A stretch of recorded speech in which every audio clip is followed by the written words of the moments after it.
Hey everybody, Jason Burmis here. Hopefully you can see and hear me just fine on this 4th of July.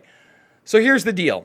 We now know that the documents in just one of the lawsuits regarding Epstein are about to be unsealed. So in other words, the allegations are going to be out there. And guys, I apologize about my appearance. It is 90 plus degrees in this room, and I cannot put AC in here because it will blow the fuse. I live in an old home, so I'm going to try to figure this out. I mean, these days are brutal. Maybe I got to start doing this at like 6 in the morning when it's still cool. Anyway, here's what I mean. Now, you look at Epstein, you look at the names named, right? And it's the elite of the elite. And I want to focus for a minute on Bill Clinton and Kevin Spacey, okay?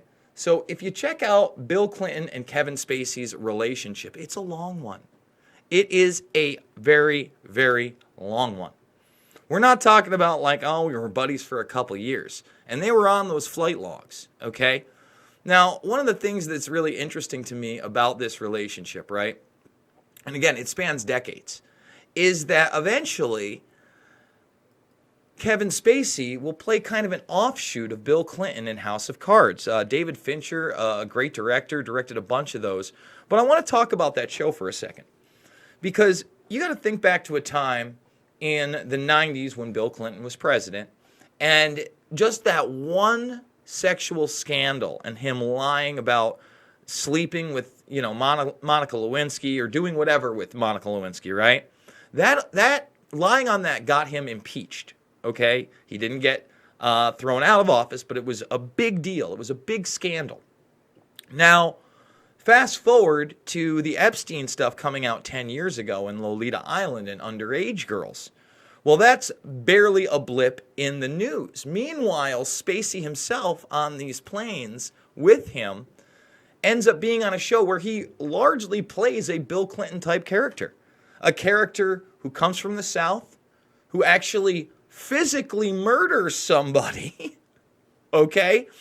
And I'm not saying that Bill Clinton is, but I do believe that we've had other presidents that are bisexual. He plays a bisexual president. All these things, they would be something that would be focused in on the media a lot back in the 80s or 90s and allegations, and people would be like, oh my God, I can't believe those things. But those things indeed have happened. I did a video recently where Pete Bootlicker or Buttigieg or whatever, who's looking more and more like the top establishment dog on the left for presidency in 2020, talked about how, it's almost statistically impossible we haven't had a gay president before. And I agree with him. And I did a full video kind of displaying some of the past presidents that may or may not be homosexual. That's besides the point. The point is these people are deceptive. And that we now know they're deceptive on a level that's unimaginable, not only through Epstein. Again, you look at this, and Epstein still, because of his money, is right now illegally building a compound on the greater St. James Isle. All right? So these people just continue to do whatever they want. Spacey's in a lawsuit. He's free. Bill Clinton still has Secret Service protection. We know that he was on that plane a lot more, but now we're going to get the nitty-gritty details, okay? And the thing is that time periods matter, right? We now live in a time period that is extremely apathetic to this kind of stuff, in my opinion. People really don't care. They don't talk about it. It's just kind of the way things are. Well, I'm not apathetic to these type of things because they're monstrous. So again, in the 90s, had you said that Bill Clinton was visiting an island where underage prostitution was going on with, on a plane with a guy who was essentially pimping them out with his partner. That's what a lot of these documents are allegedly going to say. I mean, people would have been in an uproar, and rightly so. But now I don't see it. I don't understand it. But then, you fast forward a few years. Go to those post 9/11 years where you have Dennis Hassert, who is the third heartbeat away from the president, the Speaker of the House, and he is labeled by a judge as a serial molester. Okay, his words. He only gets 15 months, nothing on child abuse. He then goes and tries to sue for the money back, even though more accusers that say crazier things. Remember, this is when he's a high school gym teacher, a wrestling coach, before he has any power whatsoever, and he rises to the top.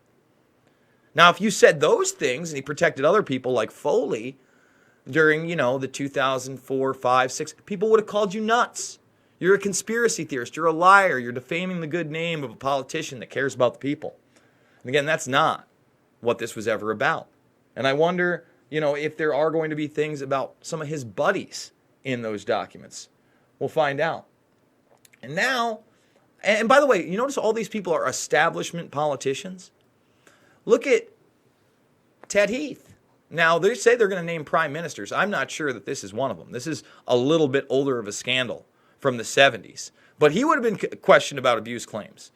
There are many people that say that he is a Hassert-like serial abuser, maybe even worse. I don't know how you get worse when you get to the level of, touching kids. But again, now that we're going to get these Epstein documents regarding the Virginia Guthrie Roberts lawsuit, Ghislaine Maxwell, Bill Clinton is sure to be in there. Dershowitz says it's going to prove his innocence. I'm not so sure. I think he's going to contest some of the things that come out there. They're apparently going to name Jane Doe number 2 and possibly some of the other victims, which, she was abused with. So this is an interesting development, but will we have anything done? I'm going to do, I think, a completely separate video because, there was no government action taken after this. Even though he would have had to ask questions, they didn't do anything. And I've covered Jimmy Savile at length and his relationship to the royal family and Margaret Thatcher and government as well. But for those that don't know, I'm gonna silence it because I'm gonna do a totally different video here. But this video right here shows Peter Shore in 1975, I believe, grilling a disgusting-looking Ted Heath in front of Parliament about what he's done, and sign them into the EU. And again, the EU is not a good thing. It's a globalist, unconstitutional bureaucracy that should have never come into the existence. And Heath, sitting right here, just kind of laughs it off. He thinks it's hilarious. He's like, what do I care? I'll do what I want for my masters. I'll have children on boats. So I wonder to myself, when we have a society where like a house of cards is out there, right? Where he's had a relationship with Clinton. He plays a Clinton-esque character. He murders a girl who he's having an affair with, who's a reporter that he's leaking information to so he can gain political advantages. He kills other people, by the way, in the show. Like I said, they portray him as a bisexual man. He also ends up going to the Bohemian Grove and doing one of their mock sacrifices. This is all in public view at this point. We know this stuff. And if you read some of those flight logs and you had some big, big names. And I'm not saying all of them are abusers or molesters. This guy obviously was doing other things with his billions of dollars. He was cutting deals. But at the heart of that operation is obviously an underage sex ring. And that's why it was shameful when the Department of Justice said that they were not going to pursue the matter further, and that the deal that Acosta, our current labor secretary, made will stand. I was disgusted. I was repulsed. It made me sick. I had to do a video on that. And it really, it upset me. I had predicted something similar happening, but I had hope. The DOJ had just rounded up 1,700 abusers throughout the country, despite the fact that Barr recused himself from everything Epstein in his confirmation hearing. When Sass asked him about it, I still had some hope. And it was really crushing to see that those women still will not get justice despite the Crimes Victims' Rights Act, which, by the way, is only a loophole. They argued, since they didn't say what the specific punishments would be for violating that act, which they obviously did, well, they couldn't enact anything. They couldn't repeal the sentence. Apparently, it would be unconstitutional and like double jeopardy, even though those women never signed off on that deal. Well, now we're going to get some insights. And I hope that you out there, like myself, are going to dig through the 2,000 plus pages that are going to become available to the public, that we're not going to let this rest, that we're not just going to say, that's just society. No big deal. We have presidents that take part in occult rituals and go to orgy islands where underage girls are being passed around, if not more than that. I mean, Spacey was there. We know Spacey, once he was accused or alleged to have had inappropriate relations with young teenage boys by those people. One of the stars of the new Star Trek series there accused him of it. What did he do? Oh, he just came out as gay, as if that's what that is. It's not what that is. But the media was more than happy to spin it, weren't they? Spin it with them. So we'll see where this goes. It's a sad thing, but I think we have a great opportunity to kind of go after these people and expose them in the public, just like, we just did that Bella Thorne Disney video. There's a lot of information out there. This is a pandemic amongst the powerful, and we must expose it. They should not have other rules because they have money, power, and fame. So guys, if you like this video and you're not a part of the Burmese Brigade, we're doing 3, 4, 5 videos, 6, 7 sometimes a day. I know this is video number 1, but I am hot. It's been the 4th of July. I was out at the parade with a kid.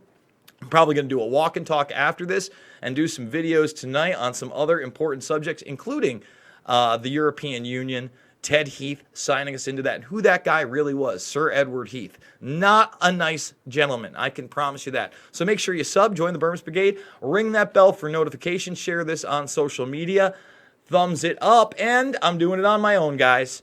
It's day 18 of a 30-day GoFundMe for the first month. We've got almost $2,400, which is almost halfway, so we're going to have to make up a little bit of ground if we want to make that goal. But I'm here 7 days a week with real news for you guys, and I appreciate you for watching. I will see you guys all on the flip side.